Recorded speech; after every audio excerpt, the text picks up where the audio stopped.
Jadi sering ucapin salam ini penting. Karena kita masih ada satu tradisi teman-teman harus kita ubah di Indonesia. Kita nggak salam kecuali pada orang yang kita kenal saja. Ini salah ini. Karena salam itu kenal dengan tidak kenal. Begitulah sabda Nabi SAW. Di dalam hadis riwayat Imam Muslim. Pada saat seorang sahabat bertanya, ya Rasulullah, ayu islamin khair? Wahai utusan Allah, amalan apa dalam Islam yang baik sekali? Setelah kewajiban, apa saja? Kira-kira yang paling banyak pahalanya, paling dicintai oleh Allah. Kata Nabi SAW, tut'imut ta'am, memberi makan orang. Jangan selalu mau ditraktir saja, traktir orang juga.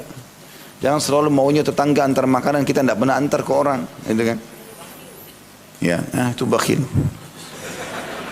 Kemudian juga ya, mengucapkan salam kepada orang yang kau kenal dan kau tidak kenal, kata Nabi SAW. Jadi tidak kenal pun sama. Ucapin salam. Assalamualaikum warahmatullahi wabarakatuh. Ucapin dan lengkap. Assalamualaikum 10 pahalanya. Warahmatullah 10. Wabarakatuh 10. Ini kalau tulis ASS. Apa itu? As gitu. Ya akhir. Assalamualaikum. Ucapin sana. Assalam artinya semoga keselamatan dunia akhirat untuk kamu. Indah sekali makna doa itu. Warahmatullah, semoga rahmat Allah. Rahmat itu nikmat terbesar karunia diberikan padamu. Wabarakatuh, semoga selalu cukup buat kamu. Bayangkan teman-teman kalau kita sehari telepon-teleponan suami istri 10 kali. Assalamualaikum warahmatullahi wabarakatuh. Kita baru dijawab, waalaikumsalam, untukmu juga keselamatan dunia akhirat. Warahmatullah, dan juga kebahagiaan, karunia yang besar. Wabarakatuh, dan semoga berkah. Orang tua pada anak, masuk kamar anak ucapin salam, doain dia. Masuk rumah kita biasakan ucapin salam. Bahkan kata Nabi SAW, siapa yang mau masuk ke rumahnya ucapin salam saja, walaupun buat diri dia sendiri. Syaitan di sekitar rumahnya akan berkata pada teman-temannya, gak ada tempat nginap buat kalian malam ini.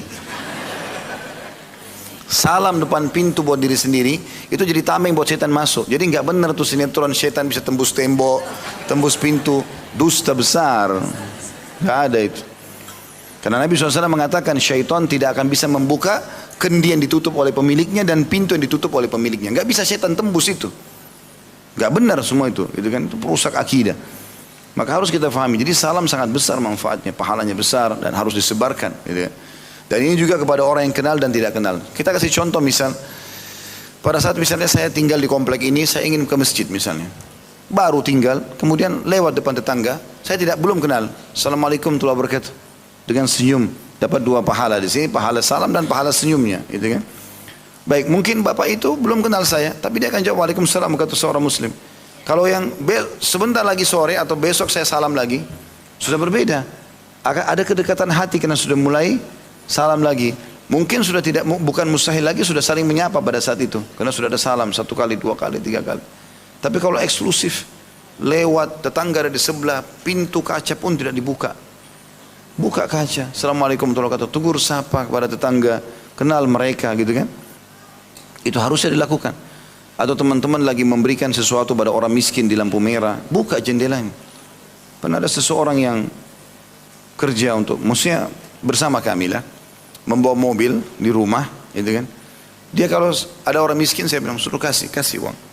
Dibuka sama dia jendela sedikit, tangannya gini.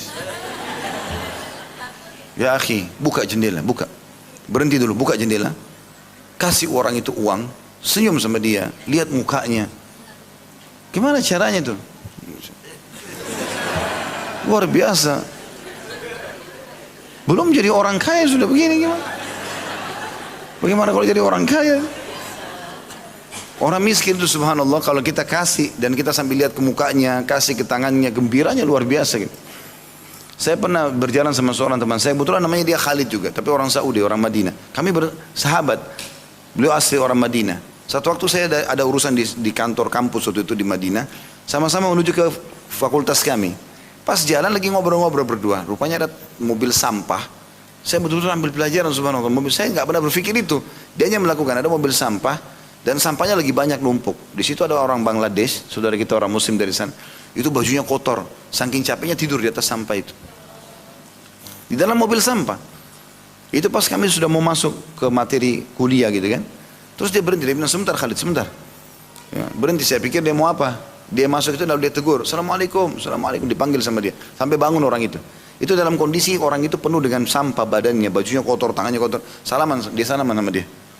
Dia salaman sama dia. Setelah dia salaman, jalan. Terus dia tidak bicara apa-apa, cuma saya ambil pelajaran, subhanallah. Apa maksudnya orang ini? Paling tidak kalau kita bersangka baik adalah orang ini pasti ingin menghilangkan sifat sombongnya dengan salaman begitu. Masukkan kegembiraan dalam hati seorang muslim.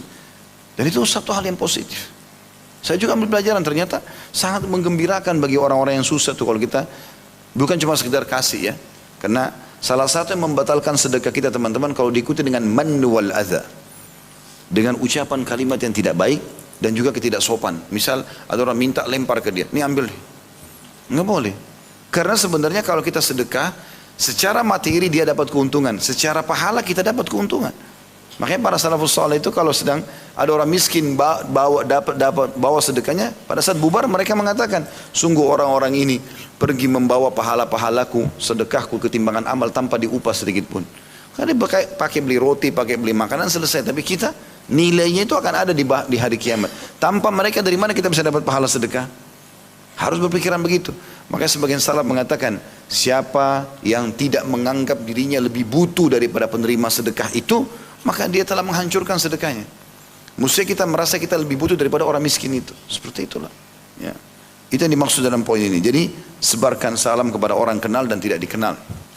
Jangan eksklusif.